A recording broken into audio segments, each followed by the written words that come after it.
என் தம்பி துரை. வணக்கம் அண்ணி.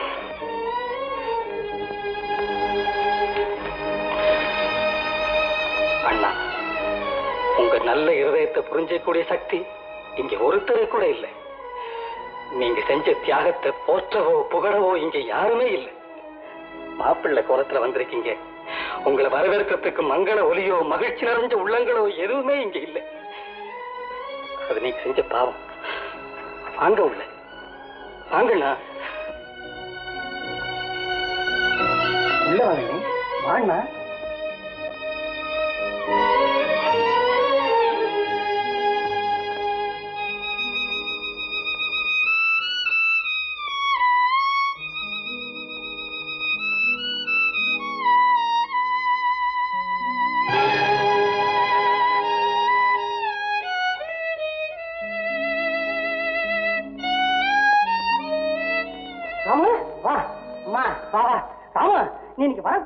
கொஞ்சம் கூட ஞாபகமே இல்ல. எனக்கு மாத்திரம் கவனம் இருந்துச்சு. வீடு இப்படியா இருக்கும், பொட்டு மேடம் தார தப்பட்டை எல்லாத்தையும் வச்சு அமக்களமா வரவேற்பு கொடுத்துருப்பேன் தெரியுமா? டேய் அண்ணாமலை, உன் வேலையை பார்த்துக்கிட்டு நீ போக மாட்ட?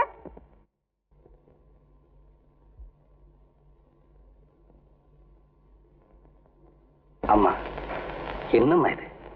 கல்யாணத்துக்கு அப்புறம் அண்ணியை கூட்டிட்டு அண்ணன் முதல்ல வீட்டுக்கு வந்திருக்கு. நீ ஒன்னும் ஆடம்பரமா வரவேற்க வேண்டாம். ஆசையா வான்னு ஒரு வார்த்தை சொல்லக்கூடாது. துரை, நீ எனக்கு புத்தி சொல்ல தேவையில்லை. அம்மா, எங்களை ஆசீர்வாதம் பண்ணுங்கம்மா.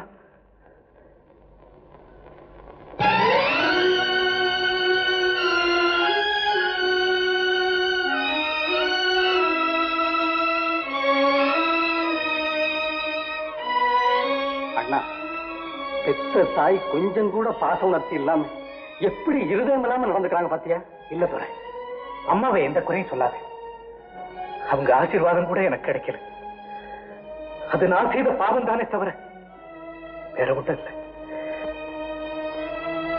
பாலட்சுமி,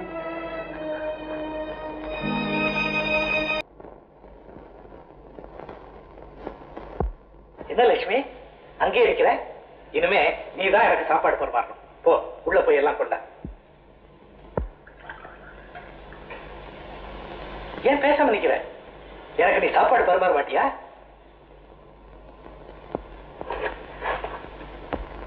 லட்சுமி,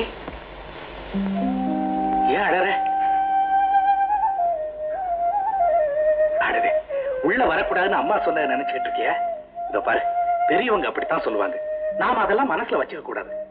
உன் கையால சாப்பிடணும்னு எவ்வளவு ஆசையா வந்திருக்கேன். போம்மா.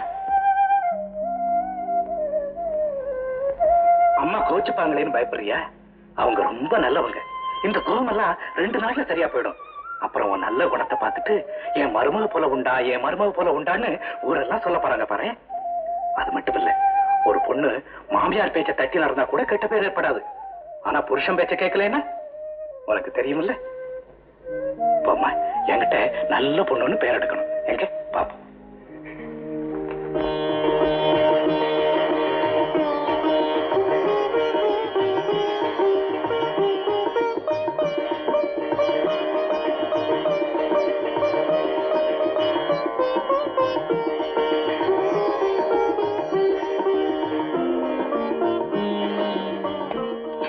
லட்சுமி, எங்க பாக்குற?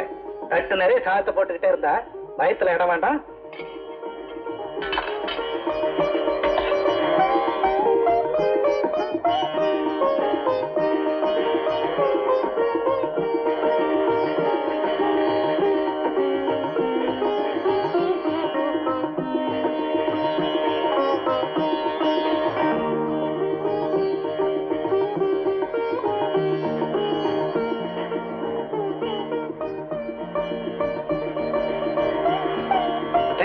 அம்மா சாப்பிட்டாங்களா? இல்லைங்க. என்ன இல்லையா? ஆமாங்க, மத்தியானம் கூட சாப்பிடலீங்க. இரு லட்சுமி, அம்மா பார்த்து வரேன்.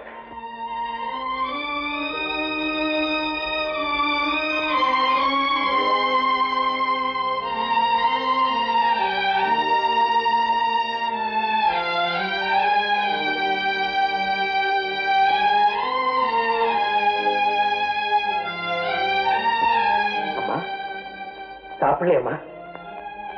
ஏமா பேசாம இருக்கீங்க? நீங்க சாப்பிடலன்னு நான் கூட சாப்பிடலாமா? எனக்காக நீ ஒண்ணும் பரிதாபப்பட வேண்டாம்.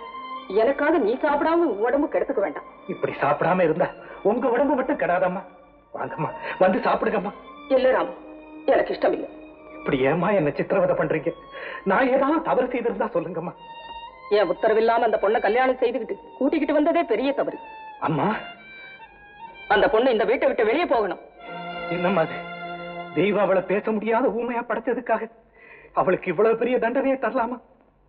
அம்மா, அவளுக்கு மென்மையான உள்ளம்மா. இந்த அதிர்ச்சி அவளால தாங்கவே முடியாது. ராமு, அவளுடைய வாழ்வுக்காக நீ பாக்குற. ஆனா பெத்த மகனுடைய வாழ்க்கை நல்லபடியா அமையணுமேன்னு தாய் நினைக்கிறதுல தவறில்லையே. ராமு, இன்னைக்கு உன்னை நான் ஒரு குழந்தையாதான்டா நினைக்கிறேன். உனக்கு வரப்போற மனைவி எப்படி எப்படி எல்லாம் இருக்கணும்னு நான் எவ்வளவு கற்பனை செஞ்சு வச்சிருந்தேன் தெரியுமா? ஆனா ஒரு பொம்மை பெண்.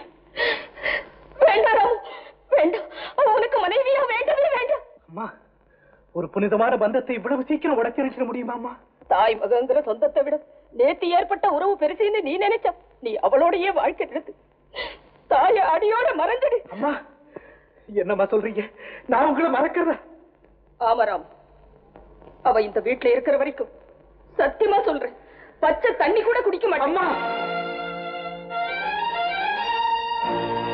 நாளைக்கு அவளை கூட்டிட்டு போய் அவங்க வீட்டுல விட்டுட்டு வந்துடுறோம்.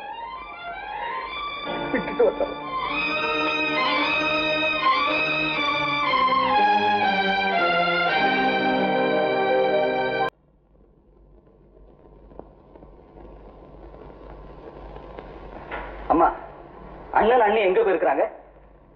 எங்க போயிருக்காங்க சொல்லுங்கம்மா. நீங்க சொல்ல வேண்டாம், ஊர் சொல்லுது. வீட்டுக்கு வந்த மருமகளை கழுத்தை பிடிச்சு வெளியே தள்ளிட்டு கல்லு மாதிரி உட்கார்ந்துருக்கேன்னு ஊர் பேசுது. துரை, உன் மனசுல என்னடா நினைச்சுட்டு இருக்க? நியாயத்தையும் தர்மத்தையும் நினைச்சிட்டு இருக்கேன். உங்களை போல அக்கிரமத்தையும் பாவத்தையும் நினைக்கல. ஆமாண்டா, நான் அக்கிரமம் செய்தவதான், பாவத்தை செஞ்சவதான். புண்ணியம் செய்த தாய் எப்படா உன்ன போல ஒரு மகனை பெற்றிருக்க முடியும்? சொந்த பிள்ளைக்கு நல்லது செய்ய நினைச்ச என்ன நீ இப்படி வாய் கூசாம பேசுறீங்கம்மா? கைகை கூட தான் தன் மகன் பரதனுக்கு நல்லது செய்ய நினைச்சான். அண்ணனுக்கு துரோகம் செய்துட்டு தனக்கு நல்வாழ்வான் அவன் கதறல, துடிக்கல. அம்மா, கொஞ்சம் சிந்திச்சு பாருங்க. நீங்க ஊமையா இருந்து உங்க கணவன் உங்களை வாழாபட்டியா தள்ளி வச்சிருந்தா அந்த நிலைமையை சொல்லி அழக்கூட உங்களால முடியாதேம்மா.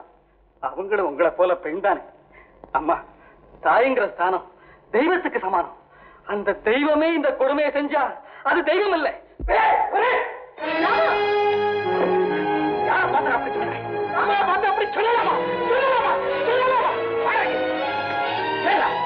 அம்மா கிட்ட மன்னிப்பு, இனிமே எதிர்த்து பேசுறதுல மன்னிப்பு. அண்ணா, நீங்க ரொம்ப நல்லவங்க. உங்க மனசு நான் நோக செய்துட்டேன். என்ன மன்னிச்சிடுங்க. லட்சுமியை கொண்டு போய் விட்டுட்டு வந்துட்டம்மா. உங்க எண்ணத்தை நிறைவேற்றிட்டேன். அம்மா, இந்த உலகத்துல நான் விரும்புறதெல்லாம் உங்க சந்தோஷம்தான். நான் சிறு பிள்ளையாவே இருந்திருக்க கூடாதா? அம்மா அம்மான்னு உங்க மடியிலேயே தவழ்ந்திருக்கலாமேன்னு இப்ப நினைக்கிறேன். ஆனா நான் வளர்ந்துட்டேன்.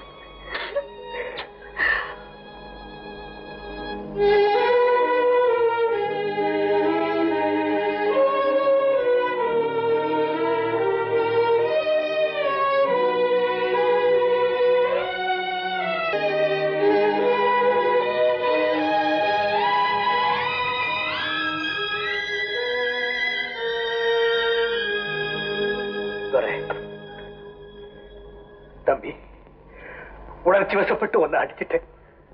என்ன மன்னிச்சு. அண்ணா, அப்படி எல்லாம் சொல்லாதீங்க. என்ன நீங்க அடிச்சாலும் பரவாயில்ல.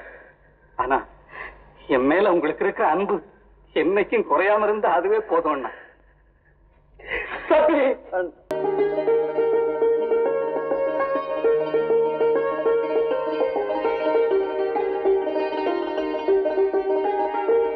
என்னம்மா? வா.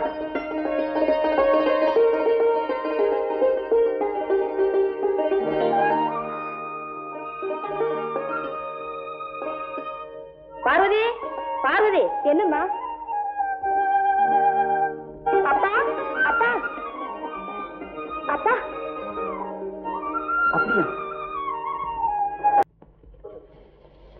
ஏமா சும்மா நிக்கிற? எல்லாம் தூத்திட்டாட. அண்ணாமலை எங்க போனா? அவர் கலத்த போட்டுல போயிருக்காங்க.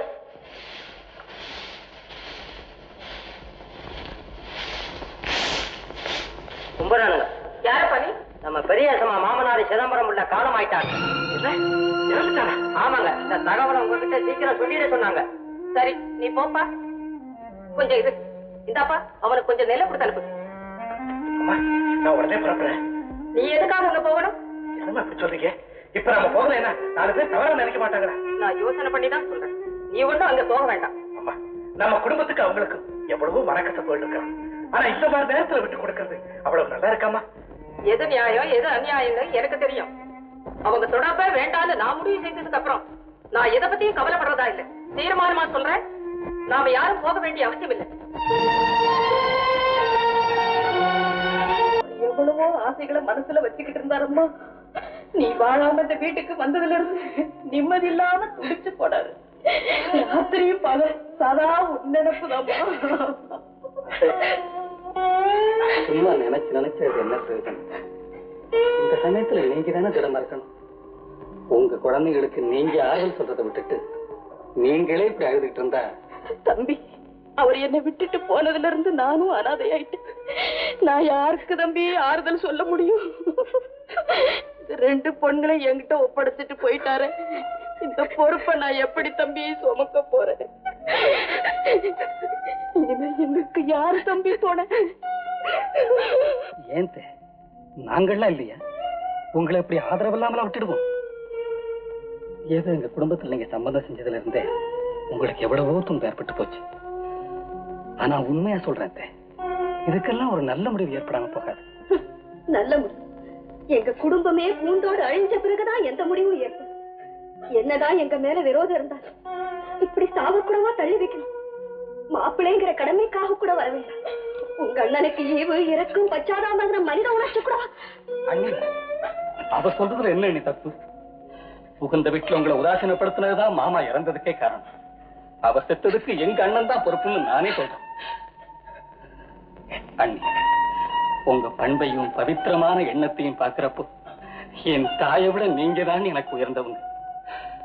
கூடிய சீக்கிரம் நீங்க இருக்க வேண்டிய இடத்துல உங்களை சேர்த்து கொடுக்க வேண்டிய உரிமைகளை உங்களுக்கு கொடுத்து நீங்க சந்தோஷமா இருக்கிறத நான் பாப்பேன். இது